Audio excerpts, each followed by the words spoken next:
Hey everybody, how's it going? In today's recording, we're going to be taking a look at the most powerful melee weapon in the game currently, up until they decide to do something about it. I discovered this melee weapon not even a week ago. I only wanted to get this weapon because it looked really cool, and I wanted the Incarnate imprint on it. However, I've discovered something that it completely astonished me. So the reason why I'm saying that this weapon is pretty much eligible to be number one when it comes to all weapons, not just melee weapons in the game, is because it has a passive incarnate ability which turns it into a pocket nuke weapon. Not only does it surpass area of effect weapons like the Kuwa Brahma or the Ignis and other such weapons, it also surpasses many Warframe nuke abilities because it uses no energy and it's extremely powerful. So firstly, I want to show you how this weapon performs in the Simulacrum. Keep in mind the Simulacrum is getting too weak for today's builds. So yes, there's gonna be a timestamp in the video where you can just go to straight up gameplay and see how insane this weapon can be. So let's take a look at the enemy and explain at the same time how this weapon functions. No, you don't need any specific warframes. You can just use this normally. So firstly, let's just attack one enemy.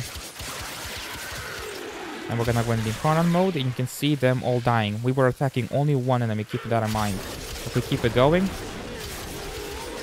all 20 enemies died without me even trying. So let's summon them again, and this time I'll try to kill them a lot quicker.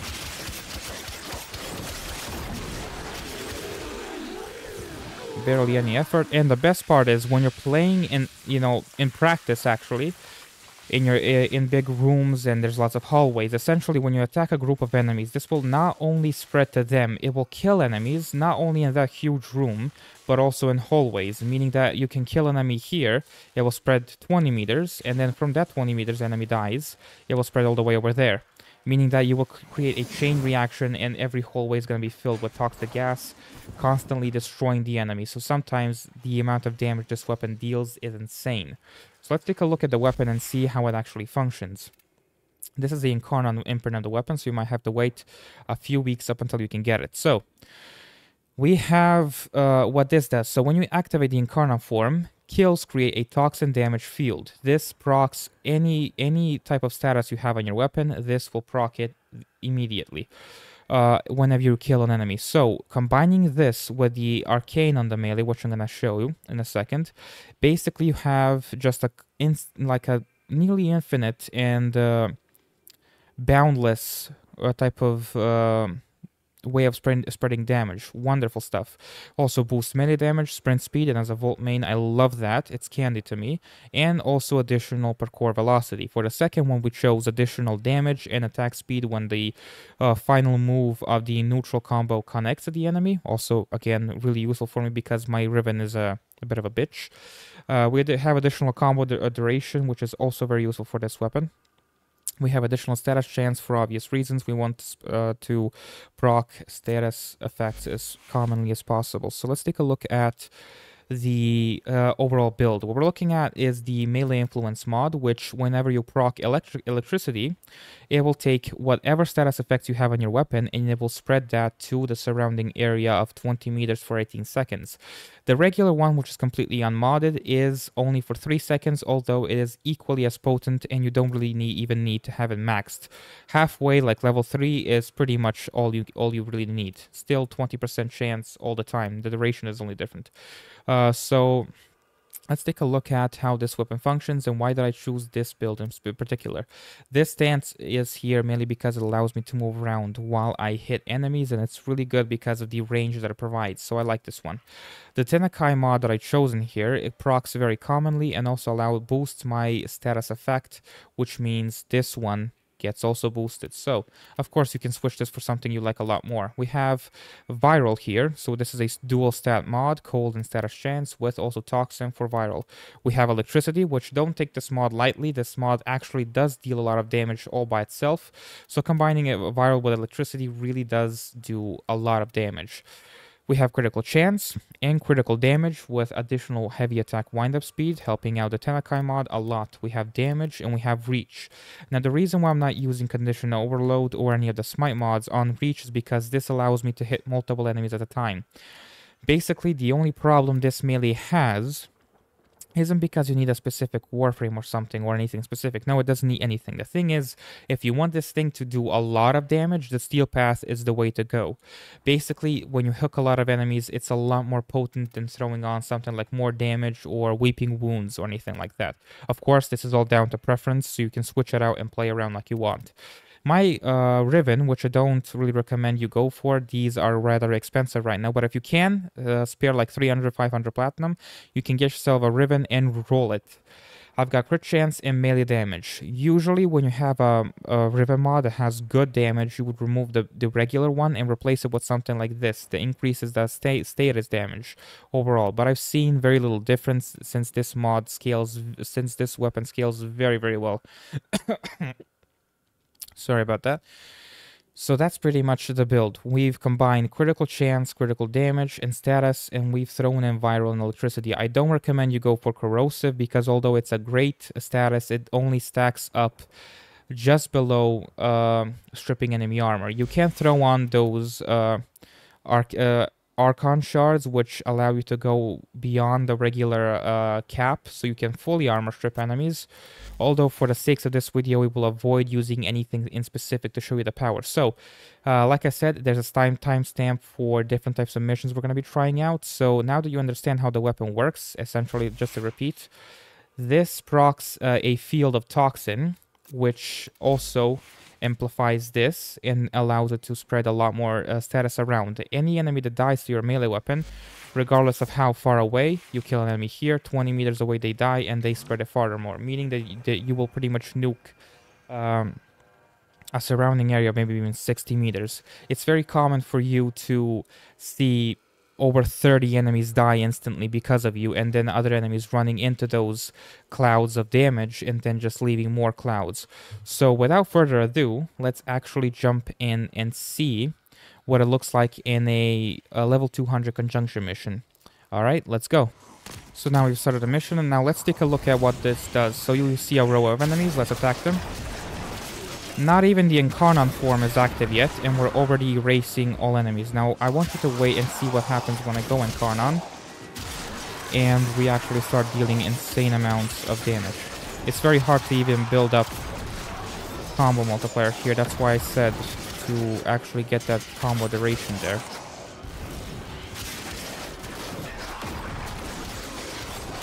Now we got the Incarnon. Now watch this. Boom. It's just spreading to the enemy. There you go. Everybody around is dying.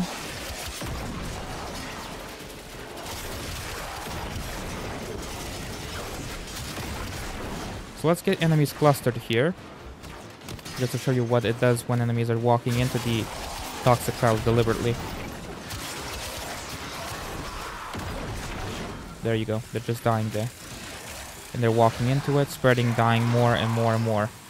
So this is very common to happen. You'll be seeing this very often where enemies just keep killing themselves by spreading their own, you know, there you go. Pretty much completely defeats Ignis, it can defeats Brahma, it defeats anything. Like I said, the only downside is that you might need like multiple enemies to do this. Now let's use damage boosting abilities from my Volt and see how much more powerful we are.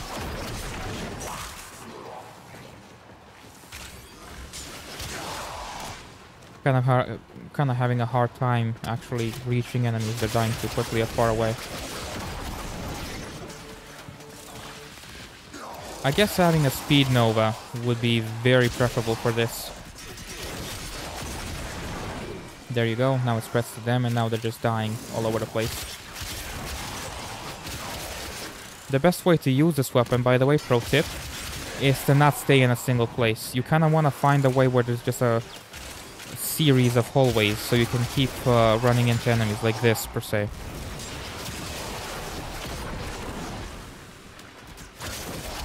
More hallways would be preferable.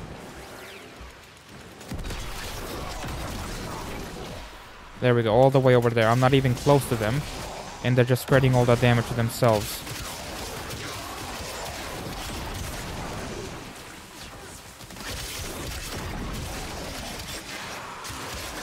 They're dying all the way over there.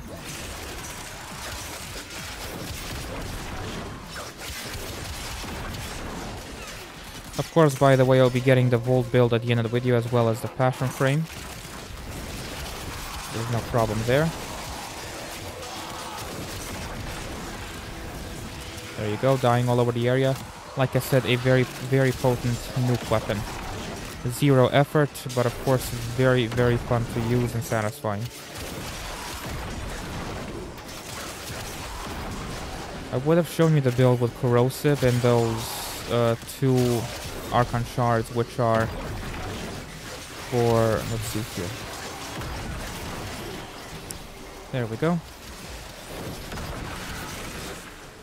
It's super easy to recast the Incarnate mode with the Tenno mods without losing any combo multiplier is the best part.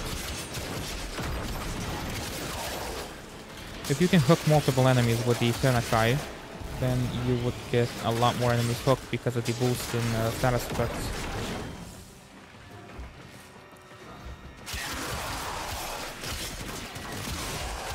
A heavy attack is just a death sentence overall.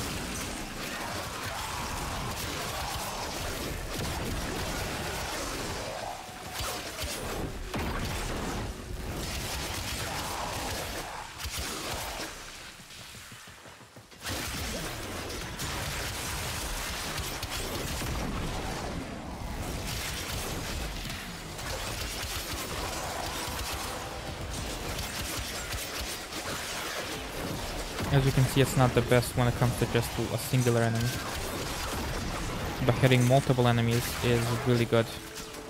That little sentient was just destroyed there.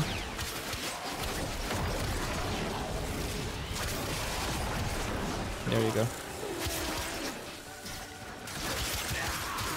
Now let's wait for the little, what was it, Void Nightmares.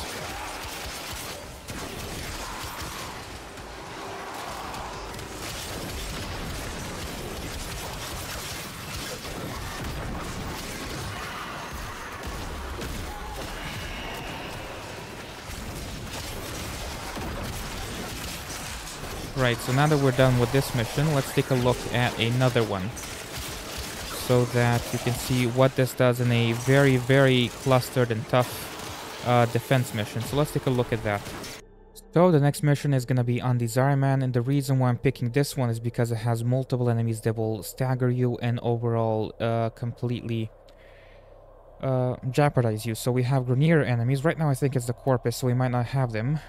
Basically there's multiple different types. So we have like the Nightmares that are going to attack us, a lot of enemies, and this is a mobile defense mission. Now yes, this is pretty easy when you're using the proper warframes and equipment, but I just want to show off how capable this weapon is all by itself. So let's go into this mission and get it started. Right, so let's begin with this.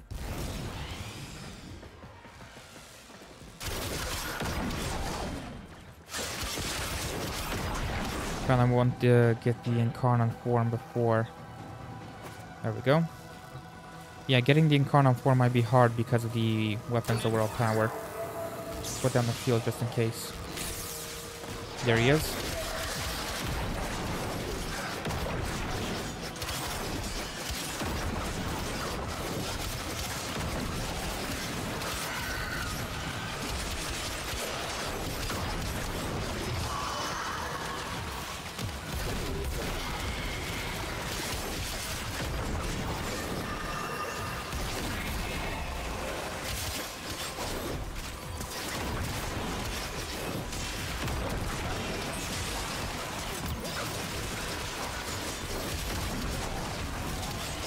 You can see we're pretty good with the crowd control and overall damage when it comes to the enemy.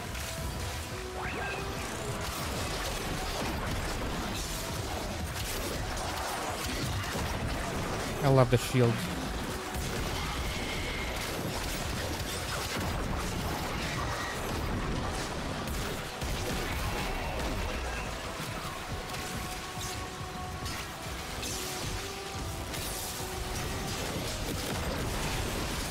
There you go, wipe out the whole map. And you also leave a crowd controlling damaging cloud, which continues to kill and spread damage. So we're not doing too bad. Let's go on and see if we can finish the mission without anything getting destroyed or dying. It might be a little bit of cheating that I'm using a shield ability, but then again, you know, the damage is a bit, you know, a bit high.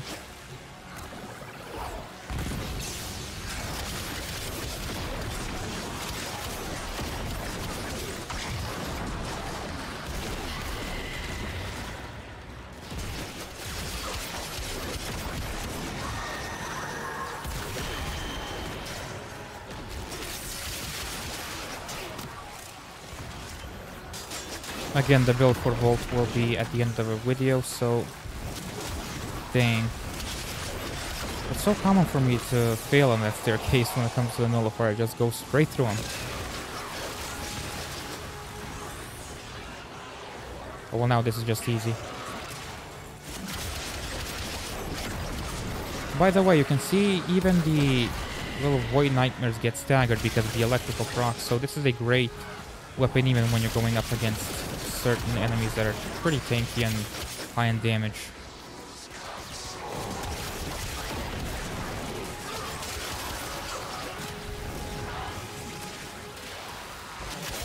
By the way, I haven't even touched him and he's already near death.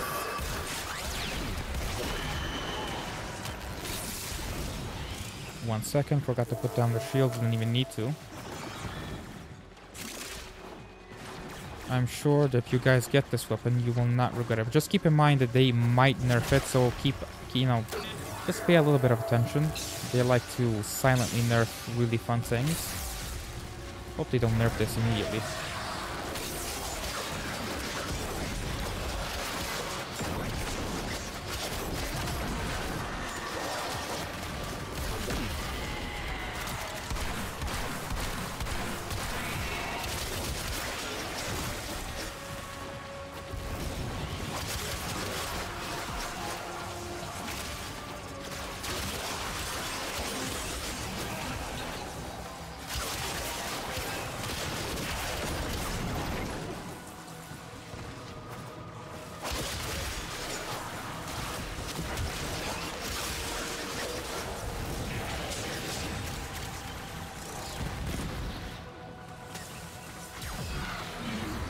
I want another one of these.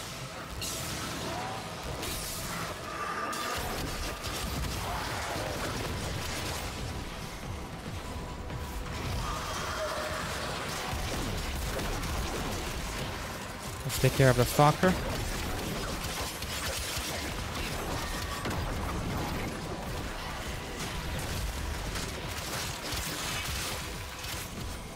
Get out of here, get out of here. Too easy. And let's extract. So, even a very clustered mission such as that, where there's a defense target you need to take care of, or multiple enemies you need to take down quickly, this weapon is really good. Not only does it stagger enemies, it also inflicts damage to the surrounding area, meaning that basically you have a passive way of not only dealing with your biggest problem, but also dealing with all the enemies in the surrounding area. So, now that we've taken a look at that, I'm sure you can do the rest of the testing for yourself, but we've gone through a very difficult defense mission that usually is, well, it is difficult if you're using, like, not the right warframes or similar things. Essentially, we've gone through a survival mission and a defense type of mission, which were both pretty interesting to, well, try and complete.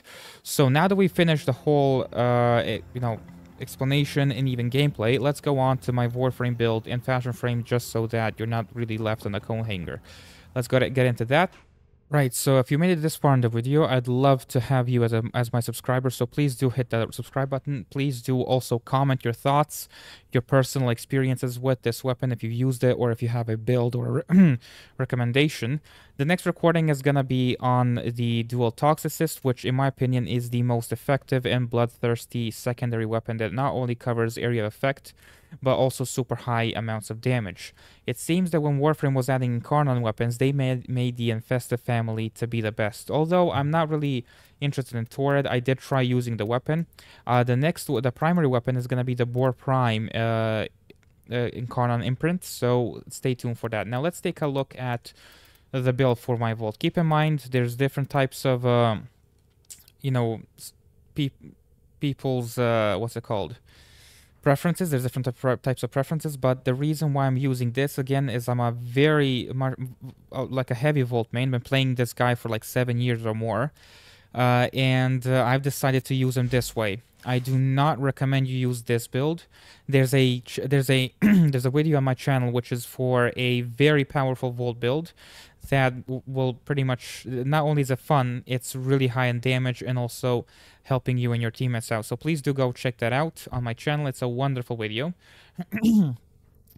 Now let's get into the current build on my Warframe. So the reason why I don't recommend this, it's a very specific type of build and a lot of people might not even like it. So I don't recommend it for a few reasons. It's very demanding in Forma, and whenever you see a player have 3 Umbrals on their Warframe, it means that they just love that Warframe, and it's not really the best build. They just play in a very specific way. So let's get to the build. I'm using Steel Charge for extra melee damage, Prime Sure-Footed, of course, who doesn't use that? Adaptation, this mod does not have to be maxed. It's pretty much as effective if even you had it like half maxed.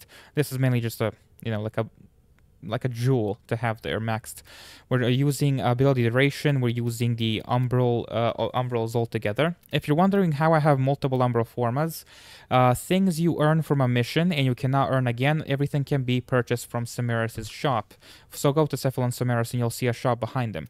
Now let's get into how I use the build. This ability is becoming more and more useless the way Warframe is going. A lot more places are barely illuminated, and even if you try to go even under a lamp in the new Whispers on the Wall tile sets, you won't get this buff. It's only damage reduction. So I'm looking forward to changing this. I'm actually doing a lot of testing with the prototype vault. This is the vault you're going to be seeing in that video that I said, but this is a prototype. So essentially I'll be seeing through him what I want to do. This ability is really cool. It deals a lot of damage. So let's go and explain. So we have the Umbrals, we have Duration, we have Adaptation, we have no Efficiency mod, we have mods, we have a Blind Rage, and we have Narrow-Minded. This augment is very important due to the fact that when I hold down my first ability, it boosts all electrical damage, meaning if I have corrosive, it boosts corrosive. If I have radiation, does the same. If I have just heat on my weapon, this will turn that into radiation, so it does add onto your weapons. However, if you have a weapon that has like a stat that's like gas, it's not going to do anything to it. It's just going to add electrical damage. So that's why I have this mod, which is Shocking Trooper, because I can boost my own damage on my teammates. And that's why I don't have Transit Fortitude to boost this even furthermore. I combine this and this to gain insane amounts of damage or even damage reduction. The reason why the efficiency is so low is because when your duration is high and you don't have to recast your abilities because they are duration based, you can ignore efficiency and pretty much substitute that with either Energize and Primed Flow, this mod, or you can just simply throw a singular Tau Forged Ember Archon Shard, which is giving you efficiency on energy orbs. This will pretty much substitute all of your energy use because of your high duration on all of your abilities. Very rarely do I need to use like an energy cake for recasting shields. That's mainly on like defense objective, but it's very effective. So range is unimportant to me because there's no ranged attacks. The only time I need to like share with teammates is when I would get close to them, and I would share it then. So we have super high strength and super high duration. We're ignoring efficiency and range because this is a very selfish build. The reason why we have Grace and Guardian is because we usually don't go into those super endgame missions, and if we do, we usually go in with a plan or with a different build. This is my default build that I've been running for probably over a year, if I'm not mistaken. So, I don't recommend you mod your Vault like this. I prefer you would mod Vault in a much more, well, logical fashion. So this is the build you're going to be looking at on a video. This is the build you'll see on that video on my channel. I'll try and actually add a card when I first set it. So that's the build. Now let's get into the fashion frame of the Warframe. These are the colors I've chosen. Most of them are in the Tenno 1, 2, or 3. But if you're wondering how did I get my hands on a school type of... so we have Vazarin, Unairu, we have also Madurai, which is what you saw there. If I can find it now. Ah, there it is. The way you find these, and you get these as a texture, is you would go to your schools, and if you have everything maxed out, you can go to Represent, and then you can go ahead and buy whatever you want. This gives you extra Orokin colors on your Kubro, and you can only buy it once, regardless of where you go. The rest of these are purely cosmetic, just like this one, and this one costs 1 million standing, and you can throw it on your Void Shell skin Warframes. Currently I'm using the Madray one because it looks really cool. So when it comes to the fashion frame, we're using the colors that are following. You can see clearly where they're from. There you go. This is from Storm. This is from Twilight. This is from Tenno. So you have Tenno 1, 2, and 3. These are pretty much going to be having all the colors that I'm using. So if you want them, I recommend just going for Tenno. It just has all the main colors. Good colors for gold, different types of shades, but getting all 3 of them is pretty good. I recommend getting the Tenno and the Storm one because it has great gold colors and also has great colors for bronze. So if you actually wanted to change any of these, you could have them. Usually having washed out colors is really beautiful. So I do actually have a fashion frame video on my channel as well, so go ahead and check that out if you need advice on how to make your Warframe look really good.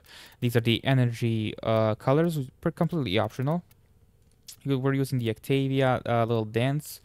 We're using the Void Shell skin combined with the helmet from a Tenno. This is a Tenno skin made by Master Noob. Very cool. It kind of inspired this Evangelion skin right here, which I combined with the... When I combine with a pennant, like so, if it would let me, basically I would receive something like a Evangelion, that anime thing that I never watched, skin, and it looks kind of dope. Nothing crazy, but dope enough. So for the attachments, we're using Prime attachments from Octavia's Prime Access. It was in like Prime Resurgence, so I got them, but you can use anything else. You know, pretty much this would look super elegant on Volt if you wanted to actually do so. Yeah. What am I doing? Oh, there it is. So these are the Octavia's ones. You can throw in anything you want. These are the colors that I'm using there. The Signa I'm using is this one currently, although I think this one would look even better if I just changed it a little bit. So that's the Signa. As for the Syandana, we're using a Tenno-con, again, a Tenno-con Syandana. Before, I was really vibing with this one. I love this one, but it's miscolored now. So that's the Syandana. As for the sigils, I'm using a personalized type of thing that I uploaded for my clan. So basically that's that. Don't think there's anything... Oh yeah, this is what it would look like if I was using the regular Void Shell helmet. Or any other for that matter, I guess. I think that's about it. I hope this video isn't too long, actually. Oh damn, 27 minutes, holy crap. Right, so I hope you all enjoyed this. Make sure to like, comment, and share. If you like seeing my content, I hope I've earned your subscription. So I hope to see you in the next one, Tenno. That's it, I guess. Bye.